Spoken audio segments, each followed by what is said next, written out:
Is that no matter who is elected president of the United States, we can, have some magical person come down being the greatest person ever. No individual sitting in the Oval Office is going to be successfully able to address the problems that I've outlined to you and many, many others that I didn't even begin to talk about. And the reason for that is that the power structure in Washington, D.C. is so strong in terms of politicians paying attention to their wealthy campaign donors, paying attention to the needs of Wall Street, paying attention to the big money interests, that no president can do it on his or her own.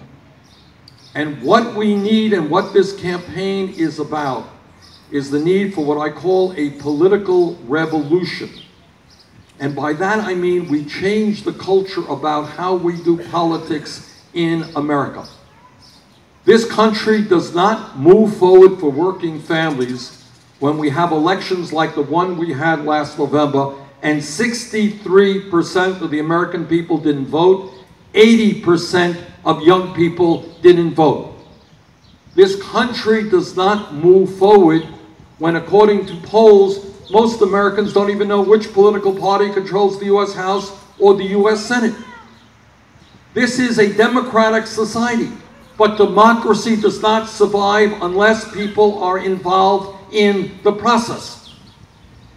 When big money has so much influence over Washington, and I can tell you very honestly, that very few pieces of legislation get onto the floor of the House or the Senate that have not been approved by the big money interests. The American people say, raise the minimum wage. We don't get that bill onto the floor. We get bills to give huge tax breaks to billionaires. The American people say, expand health care. Try to get more and more people health insurance. And what the Republicans are doing is exactly the opposite and throwing millions of people off of health insurance. The American people say, hey, what's going on in America when my kid can't afford to go to college despite the fact that she's bright and hardworking, but our family doesn't have a whole lot of money? And the American people think it is pretty dumb that in a competitive global economy, we got hundreds of thousands of bright young people who can't go to college. And they think it's even dumber that we got millions of people today who are struggling with horrendous student debt on their shoulders, paying interest rates of 5, 8, 9%. What sense is that? I have introduced legislation to address those issues. And you may think it's radical, but it really isn't. What my legislation says is that public colleges and universities in this country should be tuition free. Now, Germany does that. Scandinavia does that. Chile is moving in that direction. And I think that not only is it important not to undermine young people who want to make it to the middle class and who need a college education. You're pulling the ladder out from underneath them by saying, yeah, you're smart, you're capable, but you're never going to get a college education because you don't have the money. I think that's unfair. But what is equally unfair and what is equally really dumb when you think about it is that in a competitive global economy, we need as many young people as possible to get the education they need to become engineers and scientists and doctors and teachers and police officers and in the military. We need the best educated workforce possible, and we should be encouraging people to get a higher education, not discouraging them. That's right. And that's what the American people believe. Now people say, well, Bernie, that's going to be an expensive proposition. You know what? They're right. It's about $70 billion a year. A lot of money. How do we pay for it? Well, it occurs to me that in 2008, we bailed out Wall Street. And right now, maybe it is time to have a transaction tax on Wall Street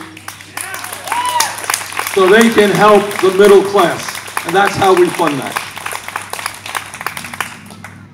Well, let me conclude by making this point, as I tried to say a moment ago, and that is nothing good is going to happen in this country.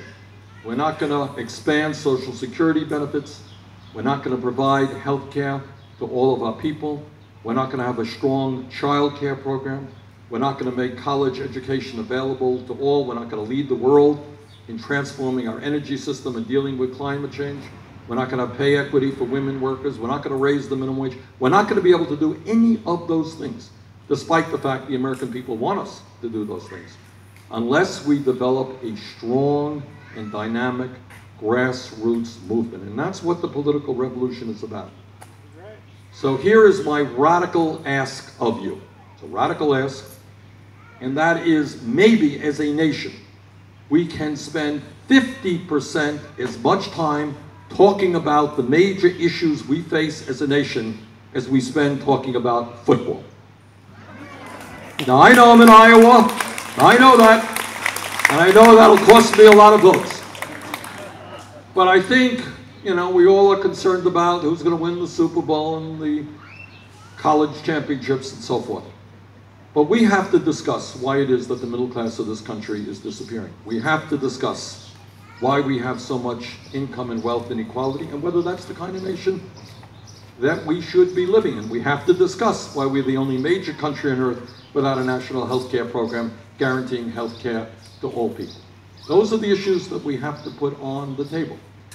Now, I don't mind my entire political career as mayor of the city of Burlington, Vermont, as the United States Congressman from Vermont, as Vermont Senator. I've been attacked by big money interests day after day after day. It doesn't bother me a bit. But what does bother me very much is that you have here in Iowa, and we have in Vermont, working class people who continue to vote against their own best interests. That bothers me. And I think a lot of it has to do with the fact that many Republicans here in Iowa, good people, don't really know what their party stands for. They don't know that their party wants to give huge tax breaks to the richest people in this country and cut back on programs that the middle class and working families need. And our job is to reach out to those people and to educate and to organize. Abraham Lincoln said it, Frederick Douglass said it, people throughout history have made the very simple point that when we are divided up, there is very little that we can accomplish, especially in a nation where the billionaire class has so much impact over our economy, our political life, and the media. Very little that we can accomplish if we are divided. But if we stand together, there is nothing that we cannot accomplish. I remember a number of years